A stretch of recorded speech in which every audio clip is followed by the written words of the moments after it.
Eli Cardin wasn't supposed to be there. His transport shuttle, the Wren, had been hit by debris when the Coalition flagship exploded.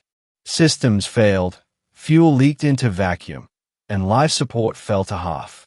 When his escape pod launched, it didn't land on a safe zone or an evacuation hub. It crash-landed on Carnith IV, the homeworld of the enemy.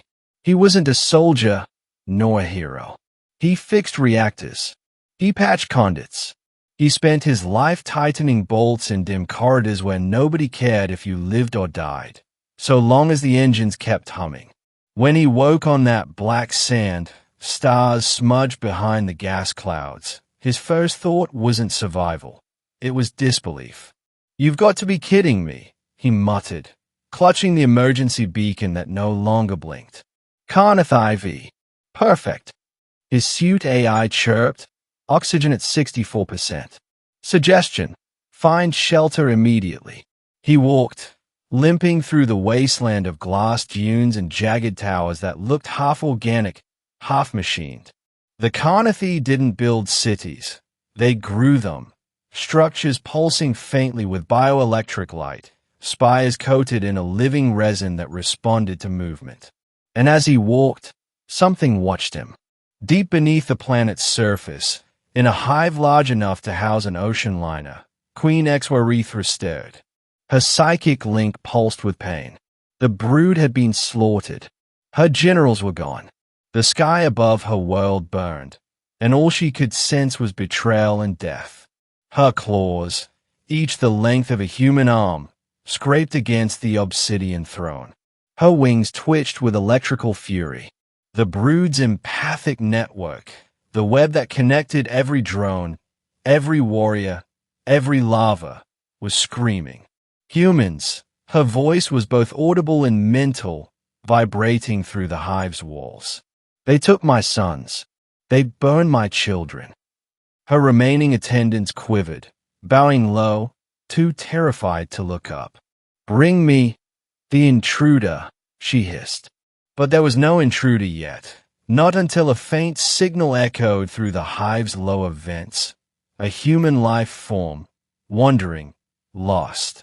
Eli had found what looked like a derelict power chamber, massive conduits feeding into a central organic heart.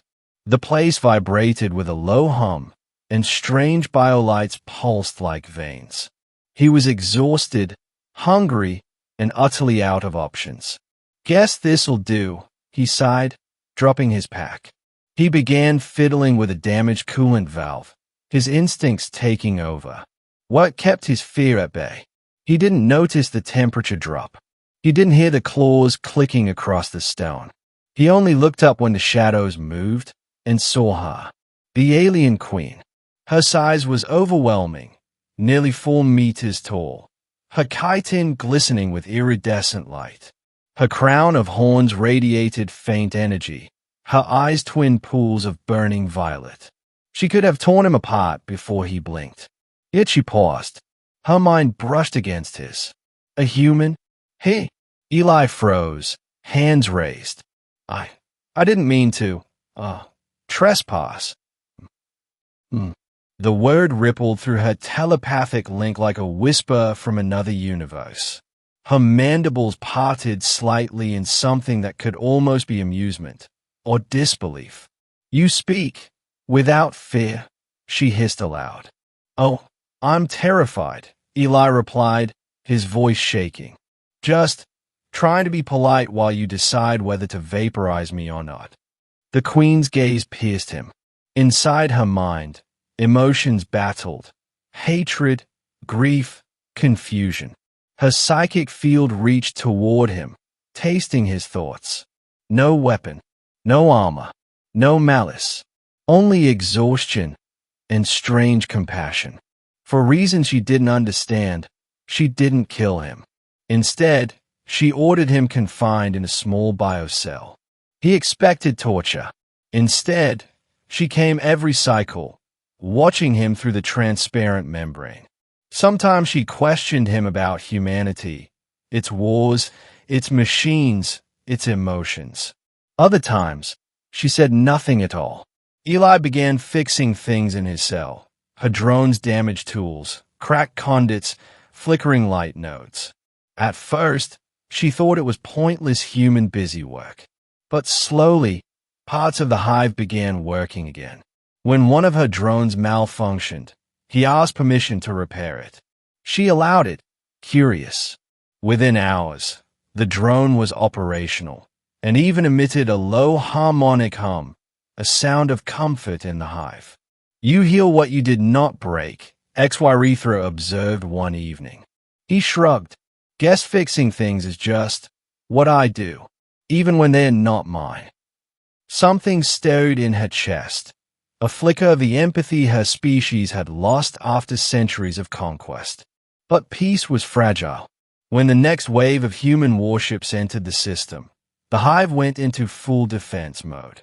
Her fury returned tenfold, psychic energy boiling through the hive like lava. She tore through walls, shrieked across the telepathic web, ready to command genocide. Eli, hearing the chaos, ran toward her throne chamber.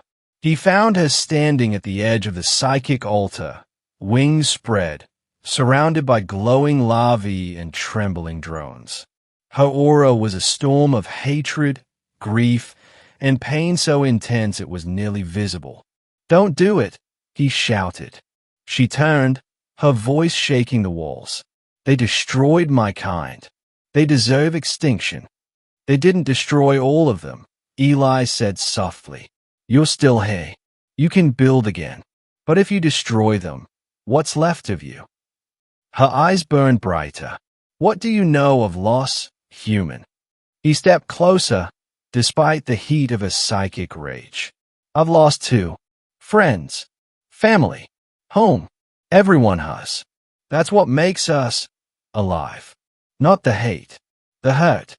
And then, before she could stop him, Eli walked up to her and hugged her. He didn't know why. Maybe instinct. Maybe madness. His arms barely reached around her waist, his suit sizzling from the energy she emitted. But he held on anyway. For the first time in 1,000 years, Queen Xyrethra froze. No soldier had ever touched her.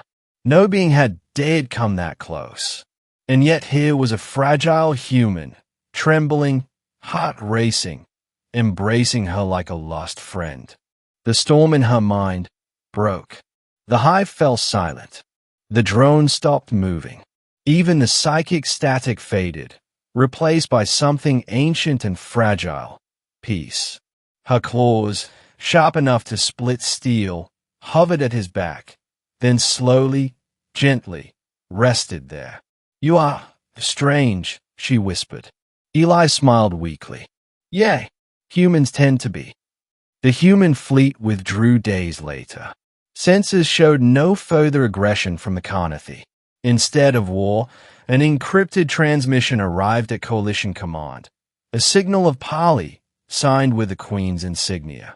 When the diplomats landed weeks later, they found the Queen alive, and beside her stood a human mechanic wearing a patched-up suit, quietly adjusting a fusion relay.